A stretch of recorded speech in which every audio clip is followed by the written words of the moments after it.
So what does the art of the motorcycle mean to you? What do you think of when you hear those words? Does it remind you of the Art of the Motorcycle exhibit at the Guggenheim Museum that, although wildly successful, was now 27 years ago? Is it a phrase that a friend has told you who's trying to convince you to enjoy motorcycles like they do? The motorcycle is an artistic medium in its own right, but that doesn't go far enough for me. To truly understand a work of art, you need to understand the artist.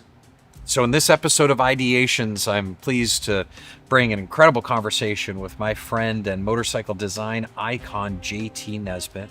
JT first came on the motorcycle scene just before the turn of the millennium with the wildly famous and successful Hellcat G2. When Tom Cruise starts riding around on one of your motorcycles, people tend to take notice.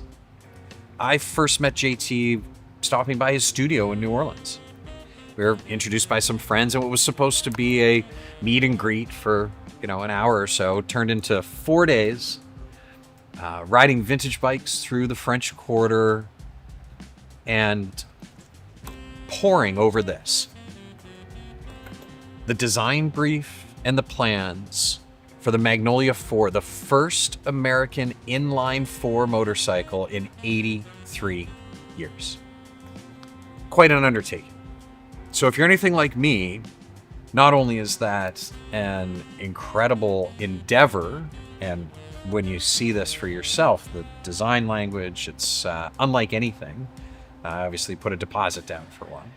I really wanted to understand what makes a person like that tick. What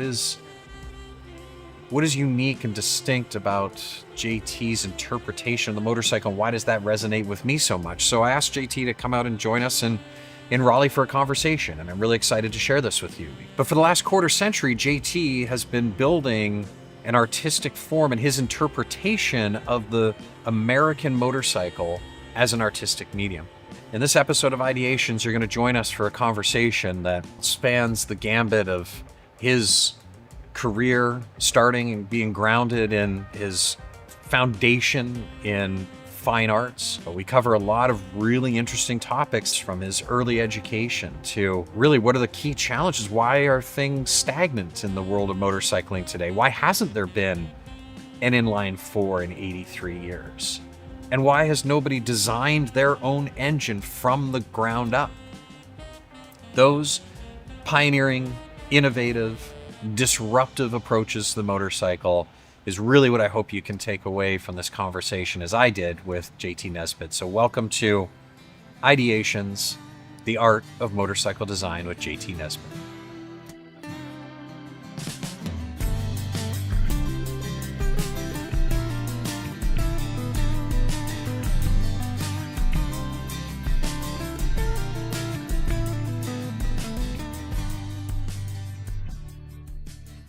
JT, welcome to The Bend, one of my favorite new spots in Raleigh. And what a great way to introduce you to Raleigh, North Carolina, on the back of a couple of cool motorcycles today.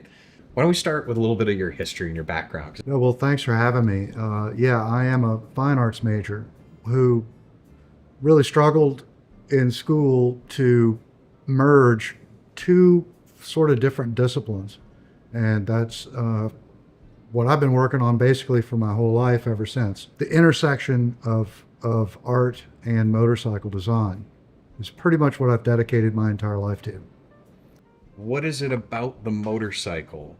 There's something about a motorcycle that's just so human and accessible. And I think the really great motorcycles wear their guts on the outside. So you can actually relate to and understand what's going on with them mechanically in a way that you really can't with a car.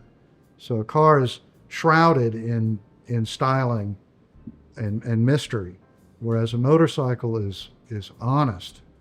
You can't fake it with a motorcycle. So designing my own engine is sort of the ultimate outcome of this lifetime of training to prepare me for the last great adventure in motorcycle design. And that's designing your own engine. It's been a lot of very deep thought about what is the engine and where do you even go with it? right? What's possible? And because I'm an American motorcyclist, that limits my options.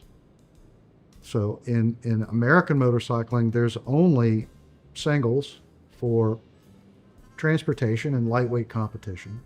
The V-twin, which is the general purpose motorcycle for competition, but also touring and pretty much a do-it-all formula.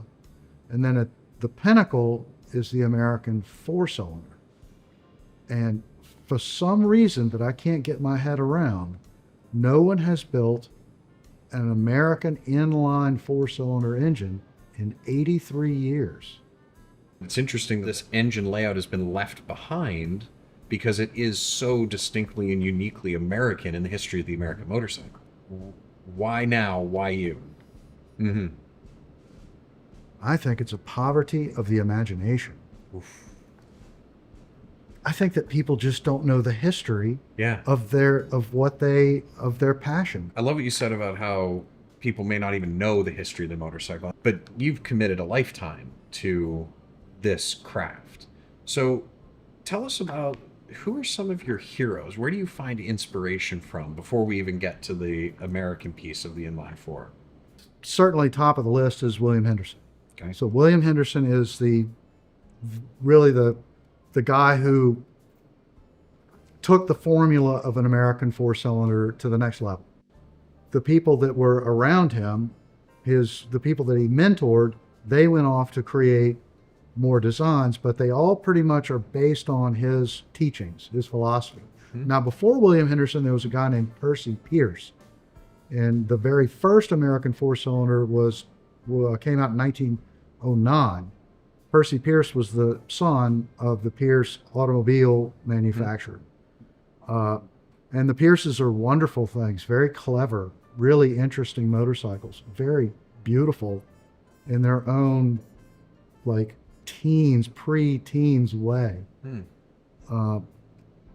But as we move through history, certainly Phil Irving, the designer of the Vincent motorcycle. The Vincent is one of the most proportionate and beautiful machines ever created.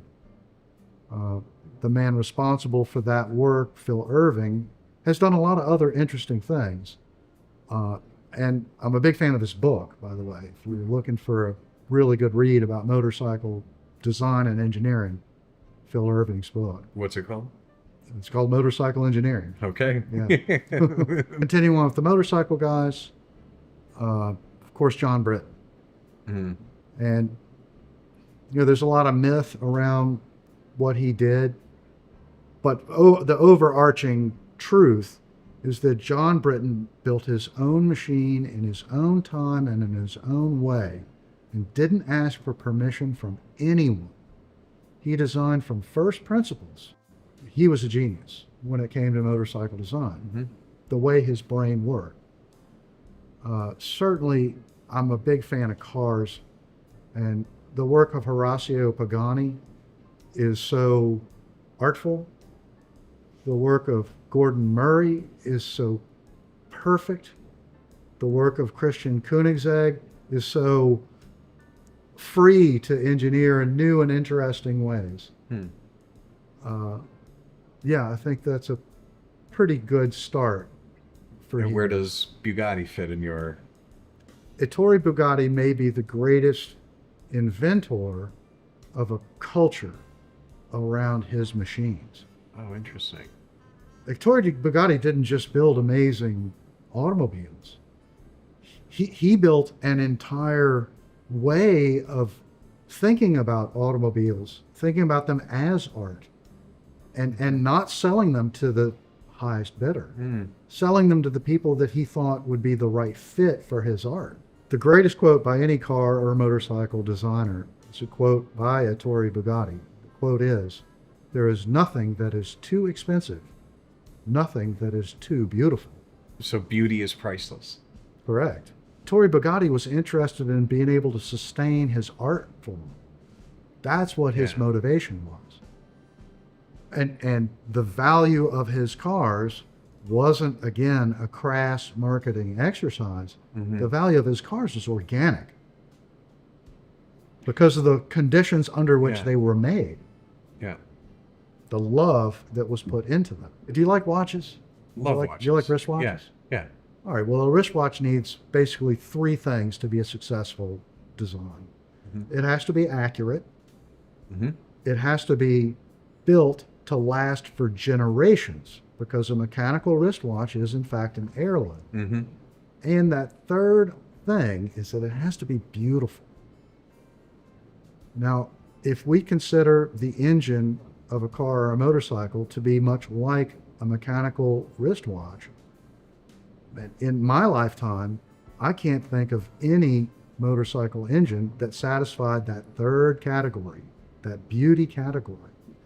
I think that you and I are surrounded by engines, internal combustion engines, that have sacrificed beauty on the altar of performance. They're missing something. Something's not right with them.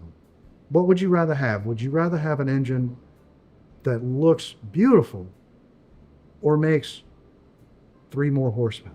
This question, and it's something that we've been talking about. Definitely the beauty, because you've heard the quote, people say the best motorcycle for you is the one you can't stop looking back at when you park it, right? And for as much as I work on riding and do track days, I cannot even come close to approaching the performance of modern motorcycles. They're fun and they're exciting, but it's as exhilarating and invigorating to be on something just relaxing, enjoying the being in nature, enjoying being in motion. And so I think this is a key fundamental aspect of motorcycle riding that I think it's completely underscoped. It's what the supercar guys are figuring out. Yeah. Is that you don't need 1,000 horsepower and a flappy paddle shift on your car to set a lap time. It's like you're I not. prefer to drive a manual, even though I'm slower than using. You're 100%. not a race car driver. What you want is you want to connect with your machine. That's what's important. That connection. And for me, there's no other machine that has that level of connection than a motorcycle. There's something unique and distinct goddamn about right the there. motorcycle. You're absolutely right. A car doesn't do it. Now, you can have wonderful experiences in cars, For sure. Yeah. but they don't put you in the same place. They don't give you the same sensation of speed. It's not about actual speed. Yeah. It's about the sensation of movement. And nothing can do that better than a motorcycle. And you know why? It's about corners. It's about the way you go around in a corner. Okay, interesting. Right? As bipedal creatures, when we go into a corner, we lean. Right. Right? Yeah.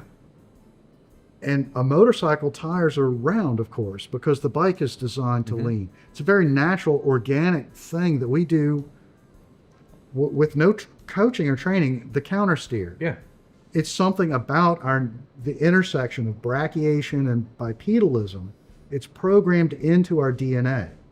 I love when people talk about the relationship that they develop with their motorcycles, and whether it's a male or a female, and whether they name them or whatever.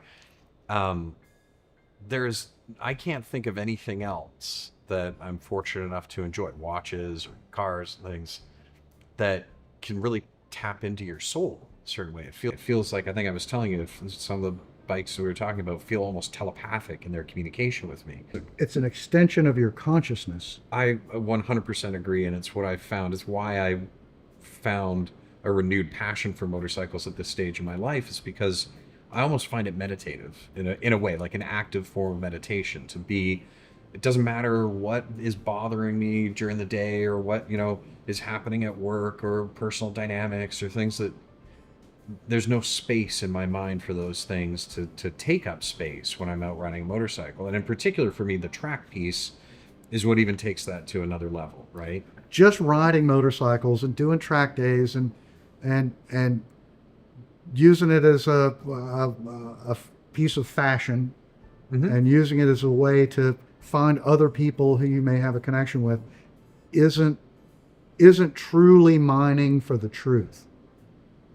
The only way to really get to the kernel of truth of what they represent is to design them from scratch, so that you know and understand every system. We've mentioned a couple of times, and I really want to go back to this. We talked about it with Vincent. We talked about it with Bugatti and with Britain.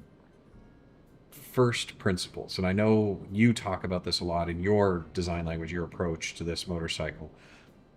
Explain first principles, and then let's use that as the foundation to talk about the innovation that you're designing. Designing from first principles means you don't just take somebody else's successful system. You need to understand what the problem is fully first. And then whatever solution comes out for the problem that you're trying to solve, it may be very similar to work that people have done in the past. But at least you're not taking that work for granted. Design from first principles means that you analyze the problem first and then think long and hard about whether the system that other people have come up with is good or not. What are the problems that you're trying to solve for? And then design from first principles. And going is back how to you first get principles means you don't just take what is currently off the shelf, plug and play. It's solving for a specific mandate, right? Or a mission statement around. Yeah, well, what's the difference between a great artist and a great mechanic? Do you know? The place in their brain is the same. The way they think is the same. The way a great artist and a great mechanic think is the same exact thought patterns. The difference is that the artist comes up with his own problem to solve, and the mechanic already has his problems laid out for him. Oh, that's fascinating. Okay, so what is that thought process? What is that similarity? It's problem solving? Problem solving. It's problem solving. So an artist creates their own problem to solve. Oh, I think that's fascinating. But they're the same. It's the same method, of thought. Yeah. Well, and then success also correlates to their ability to bring something into the world that otherwise wasn't there previously. A new work, a new piece, right? We talked a lot about the American Inline 4, and it's been 83 years, but you're bringing one to life right now. Tell me the design brief for the Magnolia 4. Where did this start? Well, the design brief is the right way to put it because it starts with writing. I've had these ideas floating around in my head for the past 25 some odd years, maybe 30 years. But those ideas don't mean anything until they're manifest. And the way I manifest them is by writing them down. That's why a design brief is so important. It's a document that confuses a lot of people because it's more of an internal document. A design brief is a document that you create to assure that your production team understands the vision for design. It's not a business plan. It's not a brochure. It's not a piece of marketing. It's mainly internal, what I'm making and why. But that's what separates the professionals from the non-professionals, from the hobbyists.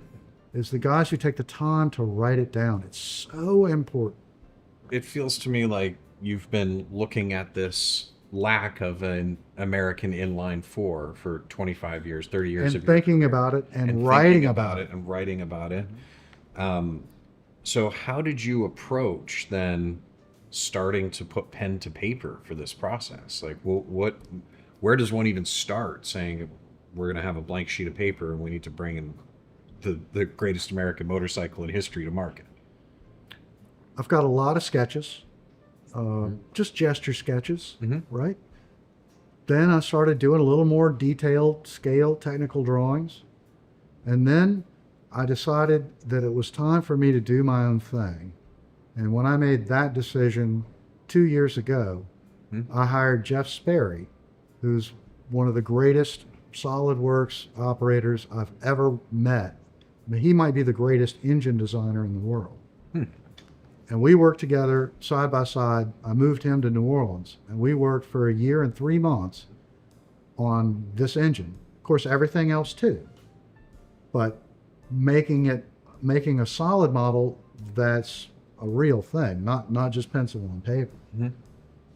So the engine is It's not a joke. It's not a concept. It's more like it lives somewhere between a prototype and a first test. Now with the design brief evolving over this time, you're thinking about the problems that you're solving. How would you distill what the philosophy is behind the Magnolia 4? At the dawn of the machine age, there were some very successful ideas. Now that we're fully into the 21st century, we have the ability to take those original ideas and set them free to evolve in new and interesting ways. It's never been a better time to do it. It's never been a better time to make things. But because now it's so easy to make things, we need to be more careful than ever when we decide what to make. Making things that will last on multi-generational timescales. An heirloom. An heirloom that will be a snapshot of what our culture is, right? I'm a fine arts major, which means I have a lot of training in art history. And art history is the story of human history. What do we know about the ancient Egyptians? Well, everything that we know about those people and their culture comes from the things that they made, their art. Making things that represent the best of us is so important. Making things that will last means actively preserving the conscience of a civilization that's losing its way. Our society has become disposable. So what am I solving with the Magnolia 4? I'm building something that will last forever as a testament to what was possible in the first quarter of the 21st century. I have a question for you. Okay. Why am I in Raleigh, North Carolina? What is this? What am I doing here? So I love it. And again, thank you for being here. I think it's an evolution of a few things that are happening in real time. So I'm at a point in my life where I'm fortunate and able to indulge my hobbies and enthusiasms at a different level than I was able to previously.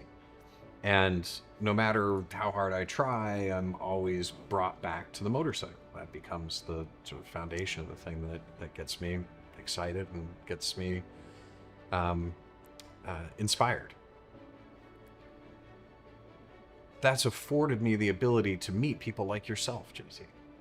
And I think the best way to explain this is the conversation that we had in the first day that we met in your studio in New Orleans.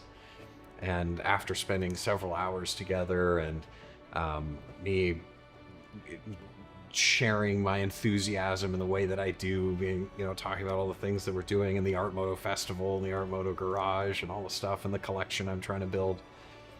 I remember you said to me, JT, so you seem a little lost. And I was fascinated by that comment and really thought about it and spent that night thinking about it and I remember I came back to you the next day and said, you're right, but I'm not lost. I'm supposed to be. I want to be out. I need to be out in the world exploring. And fundamentally, I think this is what my purpose is and what I'm trying to do is go out to these new frontiers, go out to these fringe, go back in time, go forward in time, go regionally all over the place and take on this explorer's role to find somebody like yourself and then be fortunate to have the opportunity to share that with other people and allow people to come into this story. I believe you are building the most important, historically important modern American motorcycle, full stop. And shame on us if people don't get to hear about that in the work that you're doing, JT. And so to have it work out that you could come and join me in my town and ride some motorcycles together, I couldn't think of anything I'd rather be doing with my time. So JT, on that note, let's get back out on the road. Thank you so much. Thank you for being here, my friend. This was amazing.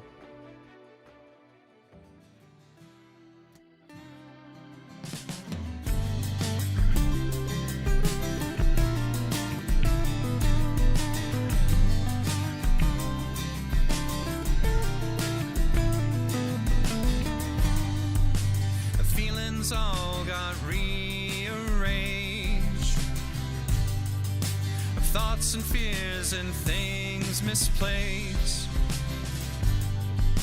Just beyond the darkened gates,